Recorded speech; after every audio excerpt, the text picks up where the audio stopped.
नमस्कार, आपण पाहत आहात न्यूज स्टेशन 7 मराठी।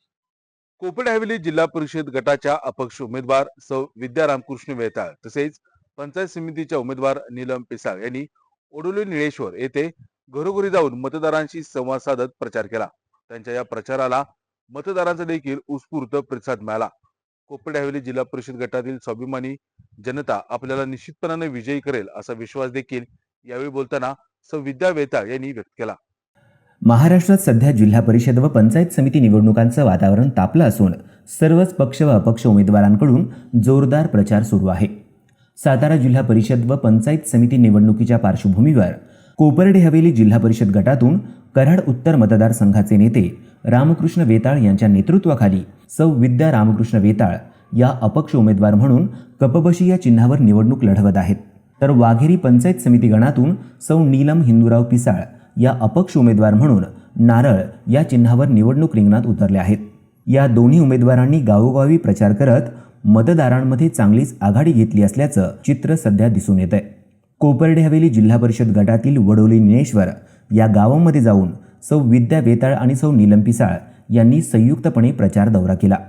यावेळी त्यांनी घरोघरी जाऊन प्रत्यक्ष मतदारांची भेट घेतली, नागरिकांशी संवाद साधत त्यांच्या समस्या, अपेक्षा व विकासाबाबतच्या सूचना जाणून घेतल्या। गावातील रस्ते, पाणीपुरवठा, आरोग्य सुविधा, शिक्षण, महिला व युवकांच्या प्रश्नांबाबत नागरिकांनी उमेदवारांशी चर्चा केली। या सर्व प्रश्नांची सोडवणूक करण्यासाठी आपण कटिबद्ध असल्याचं आश्वासन उमेदवारांनी दिलंय। या प्रचारादरम्यान नागरिकांचा उत्स्फूर्त प्रतिसाद पाहायला मिळाला। यावेळी बोलताना सौ विद्या वेताळ म्हणाल्या, तुमच्या ज्या काही अडचणी असतील, गावातील महिलांच्या ज्या अडचणी असतील, बचत गटांना जास्तीत जास्त काम मिळवून देण्याचा प्रयत्न करीन।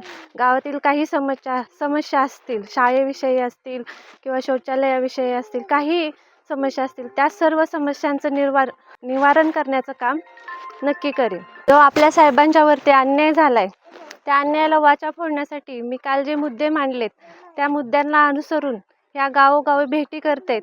नक्कीच साहेबांना न्याय मिळवून देण्याचा मी माझा वैयक्तिक प्रयत्न करीन आणि माझ्याबरोबर माझे सहकारी काही असतील त्यांनाही सांगेन की साहेबांना जास्तीत जास्त लोकांना साहेबांच्याबद्दल सांगून मतदान करून त्यांना न्याय मिळवून देण्याचा प्रयत्न करा।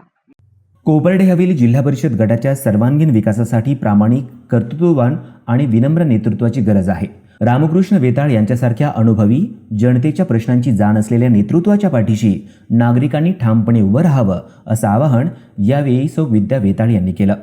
अपक्ष उमेदवार असूनही जनतेचा वाढता विश्वास आणि पाठिंबा मिळत असल्यानं प्रचारात सकारात्मक वातावरण निर्माण झालं आहे।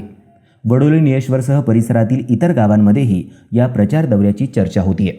दरम्यान शनिवार दिनांक 7 फेब्रुवारी रोजी मतदान होणार असून सोमवार दिनांक 9 फेब्रुवारी रोजी मतमोजणी होऊन निकाल जाहीर होणार आहेत। त्यामुळं शेवटच्या टप्प्यात प्रचार अधिक तीव्र होण्याची शक्यता व्यक्त केली जाते।